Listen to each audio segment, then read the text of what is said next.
കുറവല്ലേ, നമുക്ക് നിർത്തി കൊടുക്കുന്നതിന് കുഴപ്പമൊന്നും. നിങ്ങൾ വരുന്ന ഗിയർ തന്നെ ഓടി എടുക്കാൻ നിൽക്കരുത്. എത്രത്തോളം ലെഫ്റ്റ് കിട്ടാം അത്രത്തോളം ലെഫ്റ്റ് ആക്കിയതിനു ശേഷം ഇപ്പോഴാണ് എനിക്ക് അവിടെ കാണാൻ കഴിയുന്നത്. റോഡിലോട്ട് വന്നതിന് ശേഷം നമ്മൾ എന്ത് ചെയ്യുക, വീല് സ്ട്രൈറ്റ് ആയി കൊടുക്കുക. ഈ സൈഡ് അങ്ങ് ചേർന്നു, ഈ സൈഡ് ചേർന്ന് പോകുമ്പോൾ പിന്നെ നിങ്ങൾ എന്ത് ചെയ്യും, ഇങ്ങനെ അങ്ങോട്ട് ഓടിക്കും. അതുകൊണ്ടാണ് എന്ത് ചെയ്യുന്നത്, വണ്ടി ഓഫ് ആയി പോകുന്നതും.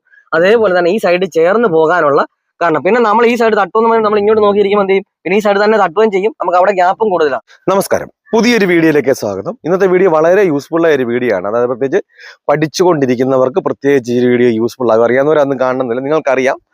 അപ്പം എന്താണെന്ന് ചോദിച്ചാൽ, ഇതുപോലുള്ള ചെറിയ റോഡുകളിൽ നിന്ന് വന്നിട്ട് ഇത് കണ്ടില്ലേ, ഇതുപോലുള്ള ചെറിയ റോഡുകളിൽ വന്നിട്ട് ഇതുപോലൊരു കലുങ്കുകള് നമുക്ക് റൈറ്റിലേക്ക് ചെറിയ റോഡിലോട്ട് തിരിഞ്ഞു കയറണം. അപ്പം കൃത്യമായിട്ട് രണ്ട് സൈഡും ഗ്യാപ്പ് കുറവാണ്. അതായത് വരുന്ന റോഡും ചെറുതാണ്, ഈ കയറേണ്ട റോഡും ചെറുതാണ്. ഇപ്പൊ കൃത്യമായിട്ട് അവിടെ നിന്ന് വന്നിട്ട് ഇപ്പൊ പലർക്കും പ്രശ്നം എന്ന് വെച്ചാൽ ഇവിടെ തട്ടുമോ എന്നുള്ള പേടിയാണ്. കൃത്യമായിട്ട് എങ്ങനെയാണ് തട്ടാതെ വണ്ണം ഇതുപോലെ സ്പേസ് കുറഞ്ഞ ഒരു സ്ഥലത്തൂടെ എങ്ങനെയാണ് കൃത്യമായിട്ട് റൈറ്റ് തിരിയേണ്ട എന്നാണ് ഞാൻ ഓടിച്ച് തന്നെ കാണിച്ചു തരാം. നിങ്ങൾക്ക് തീർച്ചയായിട്ടും ഈ ഒരു വീഡിയോ യൂസ്, അതുകൊണ്ട് നിങ്ങൾ വീഡിയോ സ്കിപ്പ് ചെയ്ത് തന്നെ കാണുക. നമ്മുടെ ചാനൽ ആദ്യമായിട്ടാണ് കാണുന്നത്, അത് യൂട്യൂബ് വഴിയാണെങ്കിൽ ഒന്ന് സബ്സ്ക്രൈബ് ചെയ്ത് സപ്പോർട്ട് ചെയ്യുക.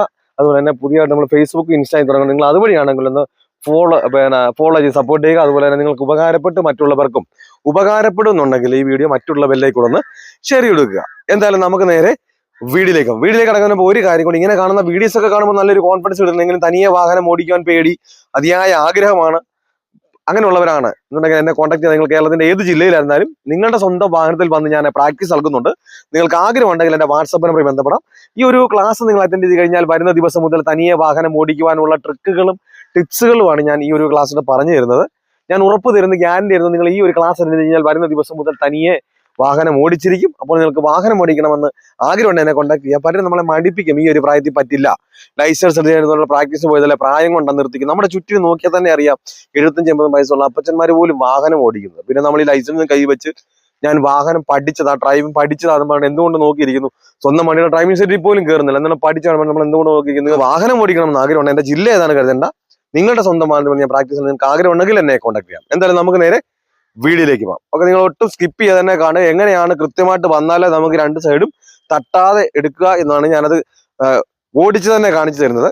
ഞാനത് നിങ്ങൾ കൃത്യമായിട്ട് തന്നെ നിങ്ങളത് നോക്കിയിരുന്നാൽ നിങ്ങൾ കൃത്യമായിട്ട് ഏത് ഭാഗത്തൂടെ വരുന്നിട്ടാണ് തിരിയുന്നതുകൊണ്ടാണ് തട്ടാതെ വരുന്നതും എങ്ങനെ വരുമ്പോഴാണ് അത് തട്ടിപ്പോകുന്നത് നിങ്ങൾക്ക് ഞാൻ രണ്ട് രീതിയിൽ ഞാൻ നിങ്ങളെ കാണിച്ചു തരുന്നതാണ്. അപ്പൊ നിങ്ങൾ ഇതുപോലുള്ള സ്പേസ് ഇല്ലാത്ത സ്ഥലങ്ങളിൽ നിങ്ങൾ ഈ ഒരു രീതിയിൽ തന്നെ നിങ്ങൾക്ക് എടുത്താൽ എന്ത് ചെയ്യാം, നിങ്ങൾക്കും ഇതുപോലെ പേടി കൂടാതെ തന്നെ നിങ്ങൾക്ക് ഇതുപോലെ തിരിച്ച് നമുക്ക് കറക്റ്റായിട്ട് സ്റ്റിയറിംഗിന്റെ ബാലൻസ് തെറ്റാതെ എത്ര തിരിക്കണം എന്നുള്ള കൺഫ്യൂഷൻ ഇല്ലാതെ നമുക്ക് വണ്ടി എടുക്കാൻ കഴിയും. അതായത് നമ്മൾ റൈറ്റിലോട്ട് തിരിയണമെന്നുണ്ടെങ്കിൽ നിങ്ങൾ എന്ത് ചെയ്യണം, ഒരു കാരണവശാലും സെൻട്രലിലോട്ടോ റൈറ്റ് സൈഡിലോട്ടോ ചേർന്നിട്ട് തിരിയാൻ നിൽക്കരുത്. നമുക്ക് എത്രത്തോളം എക്ദം നമുക്ക് ലെഫ്റ്റ് സൈഡിലോട്ട് കിട്ടുമോ അത്രത്തോളം ആക്കി വാഹനം കൊടുക്കുക, ഈ ലെഫ്റ്റ് സൈഡ് ചേർന്ന് തന്നെ. അപ്പൊ നമ്മള് ഇപ്പൊ ഓടി വരുന്ന വാഹനമാണെന്നുണ്ടെങ്കിൽ നിങ്ങൾ എന്ത് ചെയ്യണം, ഈ ഒരു ഭാഗത്ത് വരുന്നത് നിങ്ങൾ ആദ്യമേ ചെയ്യേണ്ടത് ഫസ്റ്റ് ഗിയർ നിർത്തി ഫസ്റ്റ് ഗിയർ കൊടുക്കുക. എന്നിട്ട് സൈഡ് ചേർത്ത് തന്നെ, സ്പേസ് കുറവല്ലേ, നമുക്ക് നിർത്തി കൊടുക്കുന്നതിന് കുഴപ്പമൊന്നും. നിങ്ങൾ വരുന്ന ഗിയർ തന്നെ ഓടി എടുക്കാൻ നിൽക്കരുത്. എത്രത്തോളം ലെഫ്റ്റ് കിട്ടാം അത്രത്തോളം ലെഫ്റ്റ് ആക്കിയതിനു ശേഷം നിങ്ങൾക്ക് ആ ഒരു ഗ്യാപ്പ് കാണുന്നിടം വരെ നിങ്ങൾ മുന്നോട്ട് പോവുക. ഇത് കണ്ടില്ലേ, ഞാൻ ഇത്രയും വന്നപ്പോഴാണ് എനിക്ക് അവിടെ കാണാൻ കഴിയുന്നത്. കണ്ടില്ലേ, ഇപ്പൊ എനിക്ക് വഴി കാണാം. അതിനുശേഷം നിങ്ങൾ എന്ത് ചെയ്യുക, തിരിച്ചു കൊടുക്കുക. കാരണം നമ്മൾ ഇങ്ങനെ എടുക്കുന്ന സമയത്ത് നിങ്ങൾ ഒരു കാരണവശാലും എന്ത് ചെയ്യരുത്, നമുക്ക് ഈ ഒരു ഭാഗത്തൂടെ നമുക്ക് കാണുന്നിടം വരെ നിങ്ങൾ എന്ത് ചെയ്യരുത്, തിരിക്കരുത്. നമുക്ക് ഈ ഭാഗം കാണുന്ന സമയത്ത് മാത്രം എന്ത് ചെയ്യാവും, നിങ്ങൾ തിരിക്കാൻ തുടങ്ങുക. എന്നാൽ മാത്രമേ നമുക്ക് ഇതുപോലെ വണ്ടി ഇതേ രീതിയിൽ തന്നെ കണ്ട. അതിനുശേഷം ഞാൻ ഓടിച്ചപ്പോൾ കണ്ട കൃത്യമായിട്ട് നമുക്ക് വണ്ടി വന്നു. അപ്പൊ നമ്മുടെ റോഡിലോട്ട് വന്നതിന് ശേഷം നമ്മൾ എന്ത് ചെയ്യുക, വീല് സ്ട്രൈറ്റ് ആയി കൊടുക്കുക. ഇപ്പൊ ഇത് നിങ്ങൾ കാണിച്ചത് മനസ്സിലാക്കിയെന്ന് വിചാരിക്കുന്നു ഞാൻ. ഇനി ഞാൻ വീണ്ടും നിങ്ങൾ ചെയ്യുന്ന ഒരു രീതി ഉണ്ടല്ലോ, നിങ്ങൾക്ക് ഇവിടെ തട്ടുമെന്നുള്ള നിങ്ങൾ കൊണ്ടിരുന്നപ്പോൾ നിങ്ങൾ ആ സൈഡ് ചേർന്ന് പോകാനുള്ള കാരണം എന്താണെന്ന് ഞാനത് കാണിച്ചു തരാം. ഇപ്പൊ നിങ്ങൾ ഒരു വണ്ടി വരുന്ന സമയത്ത് നിങ്ങൾ എന്ത് ചെയ്യും, നിങ്ങൾ അവിടുന്ന് വരുമ്പോഴേ നിങ്ങൾക്ക് ഈ റൈറ്റിലോട്ട് തിരിയുന്ന റോഡും ആലോചിച്ചുകൊണ്ടാണ് നിങ്ങൾ വരുന്നത്. അപ്പൊ നിങ്ങൾ ഈ റോഡ് ആലോചിച്ചുകൊണ്ട് വരുന്ന സമയത്ത് നിങ്ങൾ എന്ത് ചെയ്യും, ഈ റോഡ് കാണുമ്പോഴെന്ത് ചെയ്യും, എന്നിട്ട് ഇങ്ങനെ അങ്ങോട്ട് തിരിച്ചങ്ങ് വെക്കും. എന്ത് സംഭവിക്കും, ഈ സൈഡ് അങ്ങ് ചേർന്നു, ഈ സൈഡ് ചേർന്ന് പോകുമ്പോൾ പിന്നെ നിങ്ങൾ എന്ത് ചെയ്യും, എന്നിട്ട് ഇങ്ങനെ അങ്ങോട്ട് ഓടിക്കും. അതുകൊണ്ടാണ് എന്ത് ചെയ്യുന്നത്, വണ്ടി ഓഫായി പോകുന്നതും.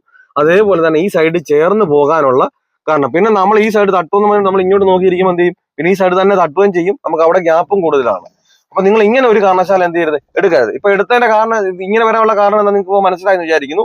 നിങ്ങൾ ഒരു കാരണവശാലും ഈ സൈഡ് എന്ത് ചെയ്യരുത്, കാണാതെ നിങ്ങൾ ഓടിച്ചുകൊണ്ട് വരരുത്. ഇത് കണ്ടില്ല, ഞാൻ വീണ്ടും ഒന്നുകൂടെ അതേപോലെ തന്നെ ഒന്നുകൂടെ കാണിച്ചു തരാം. നമ്മൾ ഈ സൈഡ് തന്നെ ചേർത്ത് വരുന്നു, കണ്ടില്ലേ, കാണുന്നതിനനുസരിച്ച് നമുക്ക് ഈ ഒരു ഭാഗം കാണുന്നതിനനുസരിച്ച് സ്റ്റിയറിംഗ് ഓടിച്ചു കഴിഞ്ഞാൽ കണ്ടില്ലേ, നമുക്ക് ഇതുപോലെ കൃത്യമായിട്ട് ഇതുപോലെ നമുക്ക് എടുക്കാൻ കഴിയും. അപ്പൊ നിങ്ങൾ എടുക്കുന്ന സമയത്ത് നിങ്ങൾ ശ്രദ്ധിക്കേണ്ട ഒരു കാര്യം, ക്ലച്ചിൽ നിന്ന് നിങ്ങൾ എടുത്തോണ്ട് പോകരുത്. ക്ലച്ചുള്ള ഒരു വാഹനമാണെങ്കിൽ നിങ്ങൾ ക്ലച്ചിൽ നിന്ന് എന്ത് ചെയ്യരുത്, പെട്ടെന്ന് എടുത്തോണ്ട് ഇങ്ങനെ പോരരുത്. കാരണം നമുക്ക് ഇങ്ങനെ ഒടിഞ്ഞു കിടക്കുന്ന വണ്ടിയാണ്. ഈ ഒടിഞ്ഞു വന്നിട്ട് നമ്മൾ നിവർത്തേണ്ടതുണ്ട്. അപ്പൊ ഈ നിവർത്തുന്ന സമയത്ത് കൺട്രോൾ കിട്ടാതെ വരും. നമ്മൾ പെട്ടെന്ന് ക്ലച്ചിൽ നിന്ന് കാലെടുത്ത് എന്ത് സംഭവിക്കും, കൺട്രോൾ കിട്ടാതെ വരും. അപ്പൊ നമുക്ക് ക്ലച്ചിൽ കൺട്രോളിൽ നിലനിർത്തിയാൽ മാത്രമേ നമുക്ക് വണ്ടിയുടെ സ്പീഡ് കൂടാതെ നമുക്ക് സ്റ്റിയറിംഗ് തെറ്റാതെ നമുക്ക് കൃത്യമായിട്ട് ഇതുപോലെ നമുക്ക് എടുക്കാൻ കഴിയത്തുള്ളൂ. കാണിച്ചതെന്നും പറഞ്ഞതൊക്കെ നിങ്ങൾ വ്യക്തമായി മനസ്സിലാക്കി വിചാരിക്കുന്നു. എന്തെങ്കിലും സംശയങ്ങൾ ഉണ്ടെങ്കിൽ അതിന് ഒരു വീഡിയോ ചെയ്യുന്ന കമന്റ് ബോക്സിൽ ഒന്ന് ചോദിച്ചാൽ ഞാൻ ചെയ്യുന്നതായിരിക്കും. ഞാനിത് തുടക്കക്കാർക്ക് വേണ്ടി മാത്രം ചെയ്യുന്ന വീഡിയോസ് ആണ്. നിങ്ങൾക്ക് എന്ത് സംശയങ്ങൾ ഉണ്ടെങ്കിലും നിങ്ങൾക്കത് കമന്റായിട്ട് തന്നെ ചോദിക്കാവുന്നതാണ്. അത് നിങ്ങൾ യൂസ്ഫുൾ ആയെന്നുള്ളതും അത് കമന്റായിട്ട് തന്നെ രേഖപ്പെടുത്തുക. നല്ലൊരു ടോപ്പിക്കുമായി അടുത്ത വീഡിയോയിൽ കാണും വരെ ഗുഡ് ബൈ.